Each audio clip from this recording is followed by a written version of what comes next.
Early morning sunlight streamed down onto the forest floor as Firepaw roamed in search of prey. 2 moons had passed since he had begun his training. He felt at ease in this environment now.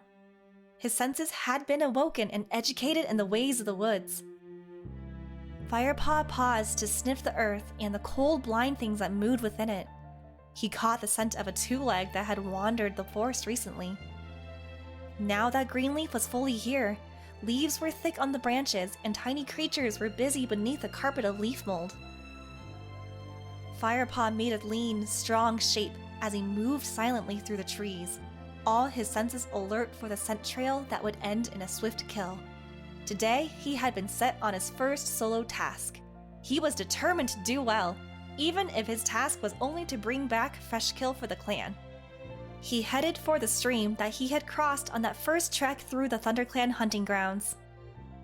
It gurgled and spattered as it ran downhill over the smooth, round pebbles. Firepaw paused briefly to lap at the cold, clear water, then lifted his head and tested the air again for any scent of prey. The stench of a fox lay heavy in the air here.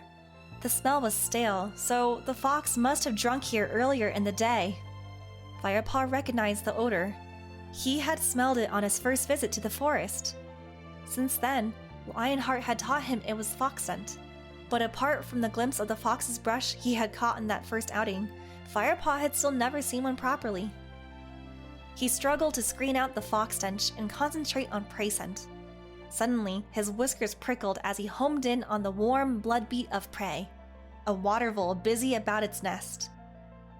A moment later, he saw the vole. The fat, brown body was darting back and forth along the bank as it gathered grass stalks. Firepaw's mouth watered in anticipation. His last meal had been hours ago, but he dared not hunt for himself until the clan had been fed. He remembered the words repeated by Lionheart and Tigerclaw time and time again. The clan must be fed first. Dropping into a crouch, Firepaw began to stalk the little creature. His orange belly fur brushed against the damp grass. He crept closer, his eyes never leaving his prey. Almost there. Another moment, and he would be near enough to spring. Suddenly, there was a loud rustle in the ferns behind him.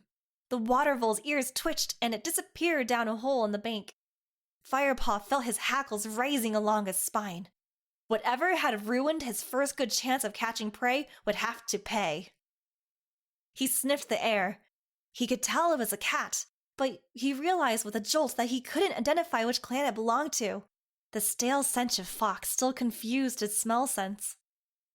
A growl rose in his throat as he began doubling down in a wide circle. He pricked up his ears and opened his eyes wide, seeking out any movement. He heard the undergrowth rustle again. It was louder now, off to one side. Firepaw edged closer. He could see the ferns moving, but the fronds still hid the enemy from view. A twig snapped with a sharp cracking noise. From the noise it's making, it must be big, Firepaw thought, preparing himself for a fierce battle. He leaped for the trunk of an ash and climbed swiftly and silently up to an overhanging branch. Below him, the invisible warrior came closer and closer still.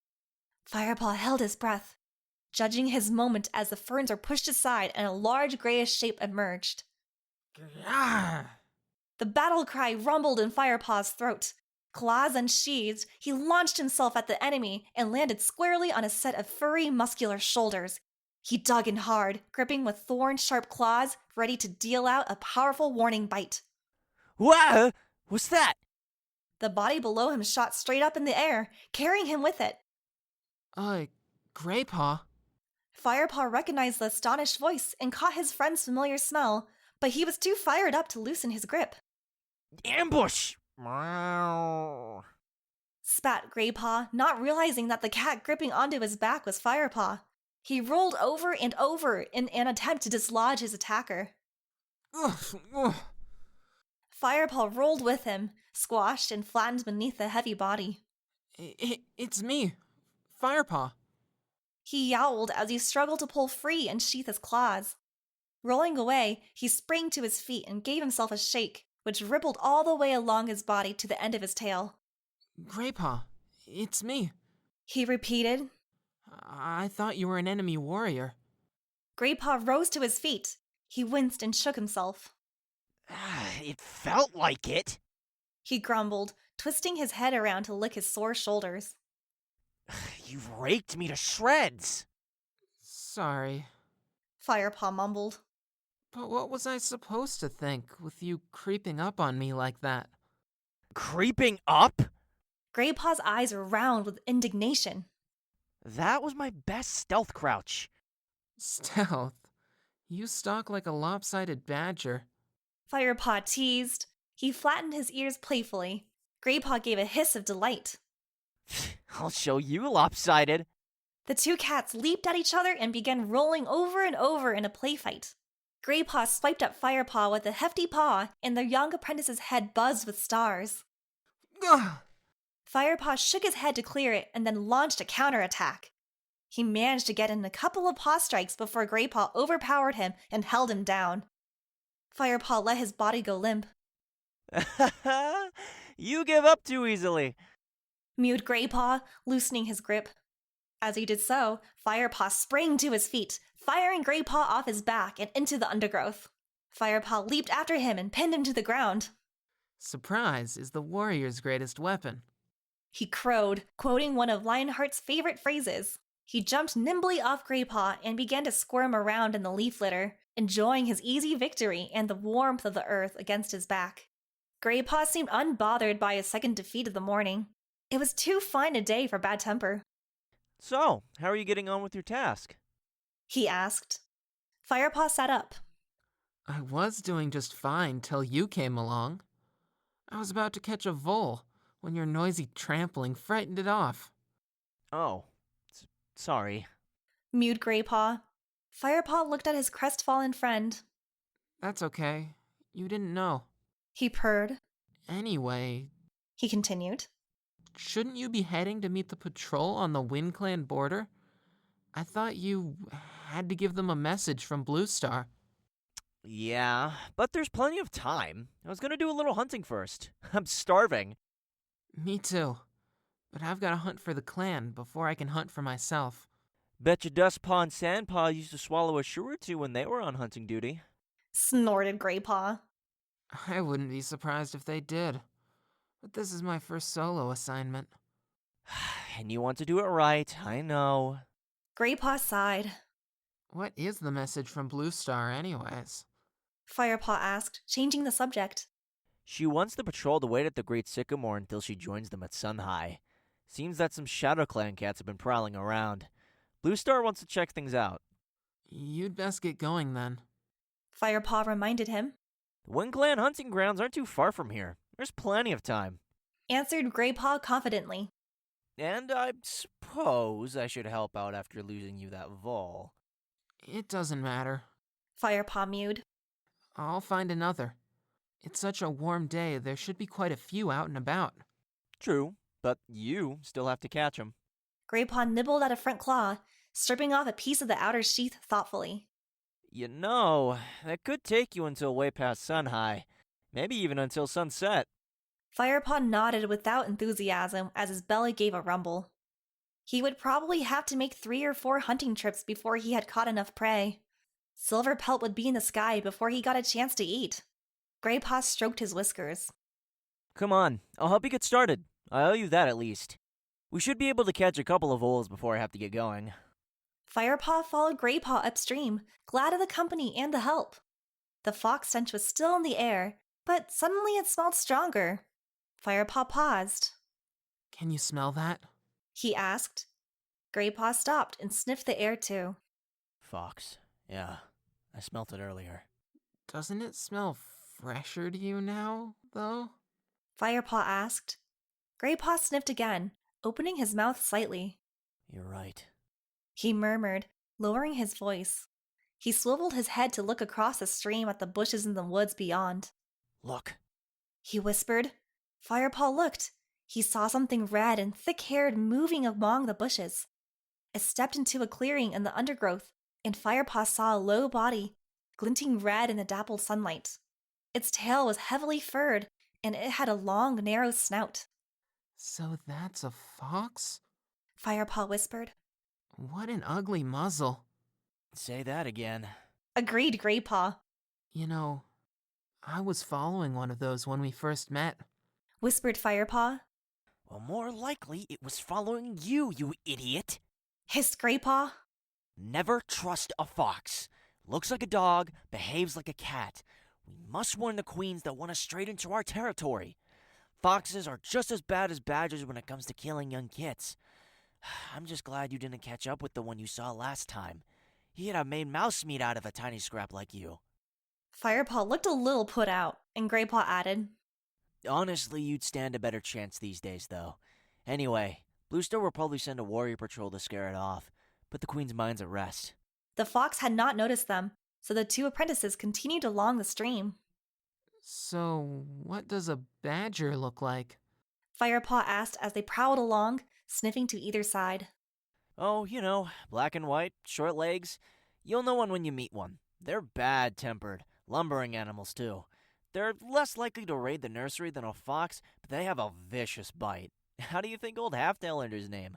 He hasn't been able to climb a tree since a badger bit his tail off. Why not? Scared of falling. A cat needs his tail if he wants to land on his feet. It helps him spin in midair.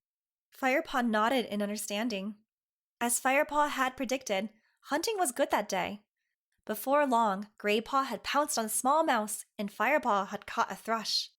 He quickly took its life. No time to practice killing techniques today.